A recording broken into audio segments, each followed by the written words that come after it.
ये आज तक की समस्त सनातनियों की, हिंदुओं की सबसे बड़ी विजय है। यह उत्सव दीपावली से बहुत ज्यादा खास है। निश्चित ही कोई ऐसा अभागा होगा जिसको इस दिन का इंतजार ना हो। हमको तो है, राम भक्तों को भी है। वहां पर अस्पताल वहीं पर क्यों बनना चाहिए? मस्जिदों पे बनवाओ, चर्चों पे बनवाओ। अब रही बात कि अपने ही लोग टिप्पणी उठाते, आपने ऐसा कहा, तो वो अपने नहीं है, वो रावण के खानदान के हैं। और रावण के खानदान के लोग इस प्रकार की वार्तालाप करते हैं, उनको शेम टू यू। अगर हमको मस्जिदें तोड़कर मंदिर बनाना होता तो इतने मंदिर के जितने पुजारी हैं वही अभी तक खत्म कर देते मस्जिदें। सिद्ध है कि ज्ञान वापी में शंकर है, कृष्ण जन्मभूमि कन्हैया की है। श्री सीताराम बागेश्वर धाम की जय। हम कोई महात्मा नहीं है, साधु नहीं है, लेकिन प्रत्येक भारतीय सनातनियों की ये पहचान है। कंठी माला, मस्तक पर तिलक, ये पोटली हमारे गुरुदेव भगवान की दी हुई मालाओं की है।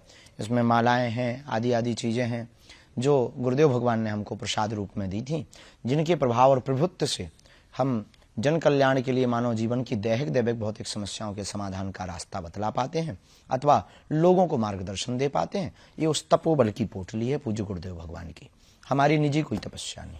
जी, चूंकि राम दरबार है आपके गले में और राम मंदिर का उद्घाटन होना है, प्राण प्रतिष्ठा होनी है भगवान श्री राम की मूर्ति की अयोध्या में, ये जो एक उत्सव है इसको लेकर के आप, चूंकि आपको निमंत्रण मिला है, आप वहां पर शायद जाएंगे भी, जा रहे हैं। उत्सव है, इसको किस तरह से आप देखते हैं? ये आज तक की समस्त सनातनियों की, हिंदुओं की सबसे बड़ी विजय है, सबसे बड़ी जीत है। यह उत्सव दीपावली से बहुत ज्यादा खास है। निश्चित ही कोई ऐसा अभागा होगा जिसको इस दिन का इंतजार ना हो।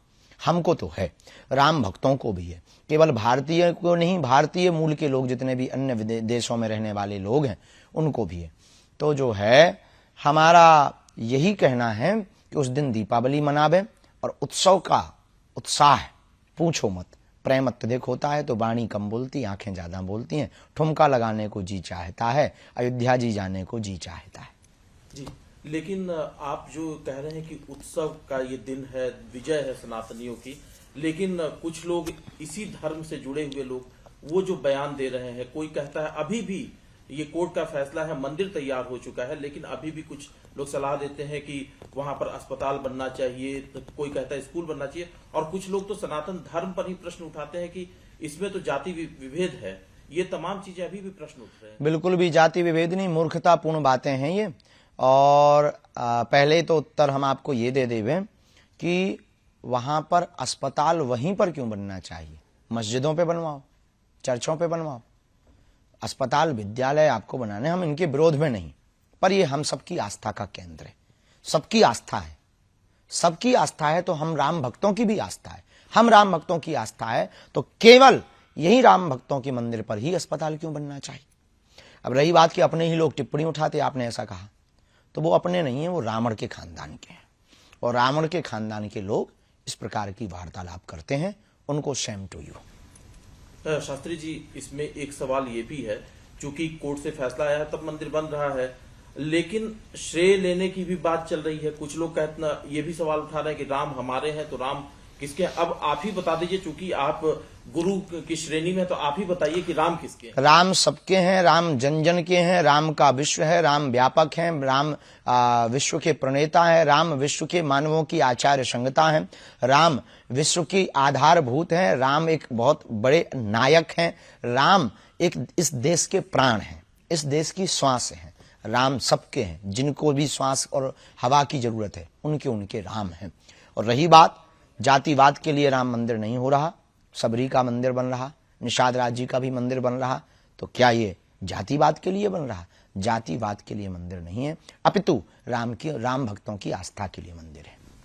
एक बयान जो आया कि वो भगवान श्री राम को उन्होंने कह दिया कि वो तो क्षत्रिय धर्म के थे, मांसाहारी थे, इस तरह के भी भगवान श्री राम। बाद में उसने क्षमा मांगी। मूर्खतापूर्ण बातें हैं, राक्षस वृत्ति के लोग हैं। इस प्रकार के जो वार्तालाप, ना इन्होंने राम को समझा, ना रामत्व को समझा, ना राम तत्व को समझा, ना इन्होंने राम के बारे में पढ़ा, ना गढ़ा।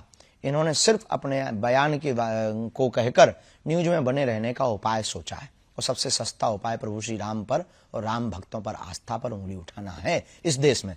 ऐसे ही लोगों को ठिकाने लगाने के लिए हम भारत हिंदू राष्ट्र चाहते हैं।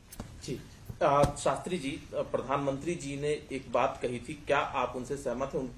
उनकी जो बात थी कि जो लोग विपक्ष में बैठे हैं, जो खास तौर से सनातन धर्म का विरोध कर रहे हैं, उन्होंने लगातार लोगों की भावनाओं को ठेस पहुंचाई है और जो हमारे फेस्टिवल हैं, जो हमारे मंदिर हैं, उनको उन्होंने लूट का माध्यम बनाया। आप इस बयान से कितने सहमत हैं? जो ऐसा कर रहे हैं उनके लिए ये बात सही है।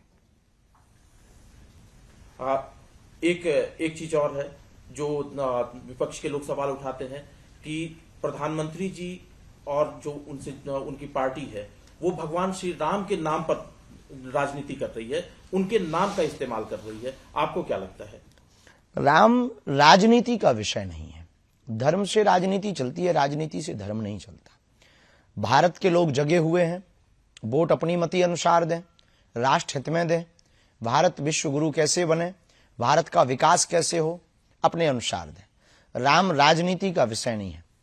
राम की स्वयं की नीति है मर्यादा, राम की स्वयं की नीति है एकता, अखंडता, संप्रभुता, और राम जी की स्वयं की नीति है विश्व में शांति। तो जो राजनीति की बात कर रहे हैं, अगर कोई रोटियां सेक रहा, ये मूर्खता। अभी आपने जिक्र किया था शुरुआत में कि सनातनियों की सबसे बड़ी ये जीत है। 2 मामले अभी और कोर्ट में है जिसको लेकर के भी संघर्ष जारी है, उसके बारे में आपकी क्या राय है? राय क्या, सिद्ध है कि ज्ञानवापी में शंकर है, कृष्ण जन्मभूमि कन्हैया की है। अब उसमें राय की बहुत ज्यादा आवश्यकता नहीं है।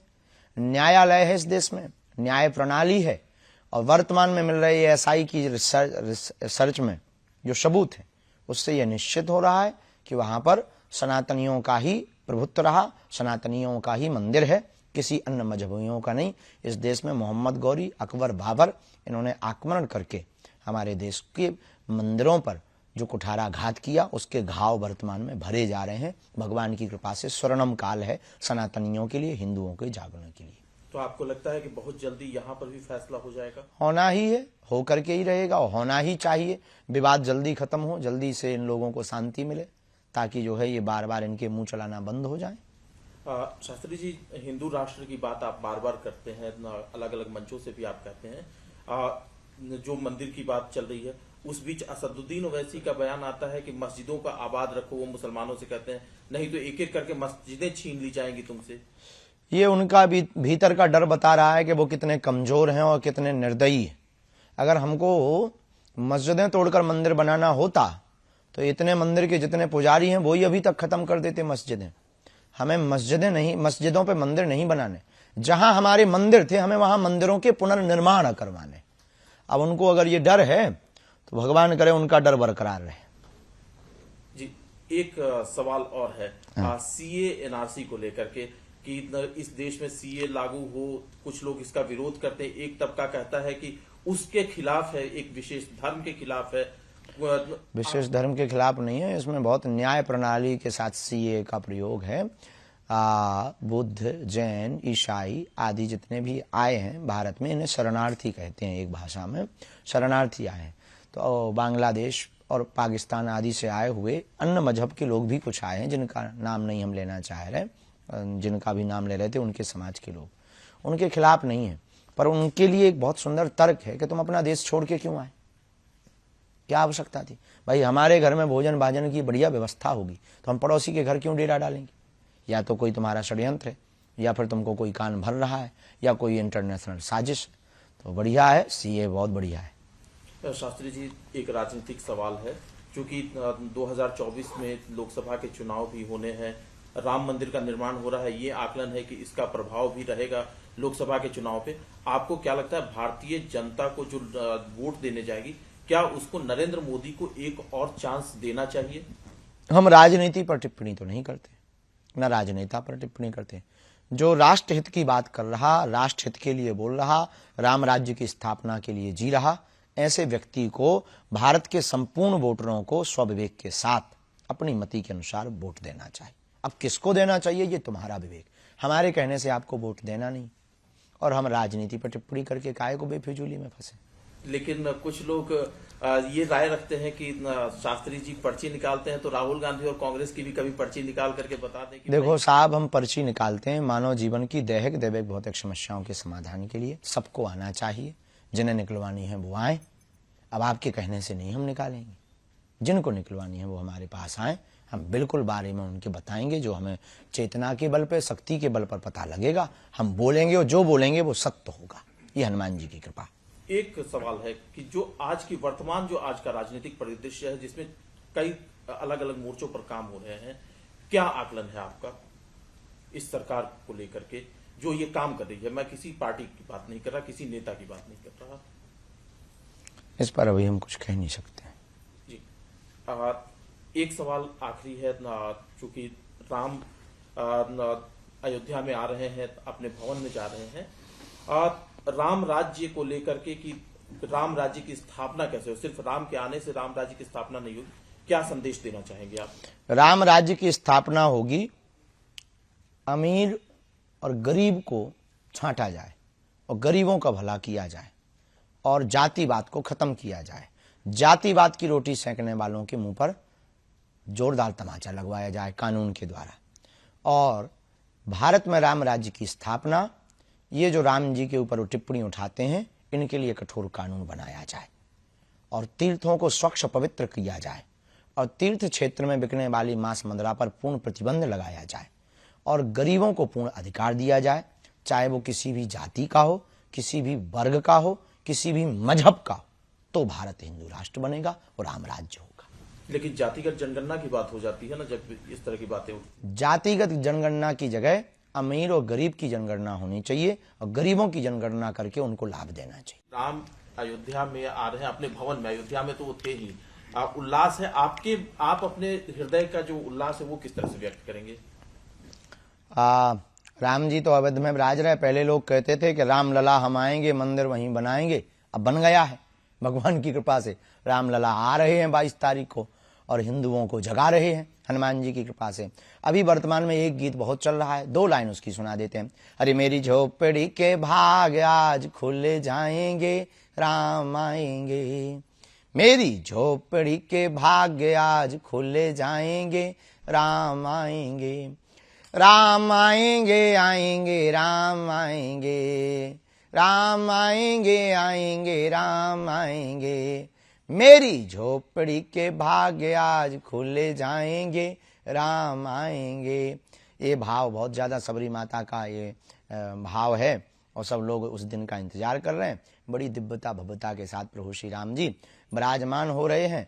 और हमको तो अयोध्या में जाकर एक ही बात याद आती, सीताराम जी की प्यारी राजधानी लागे, महारानी लागे, मन मीठो मीठो सरजू जी को पानी लागे।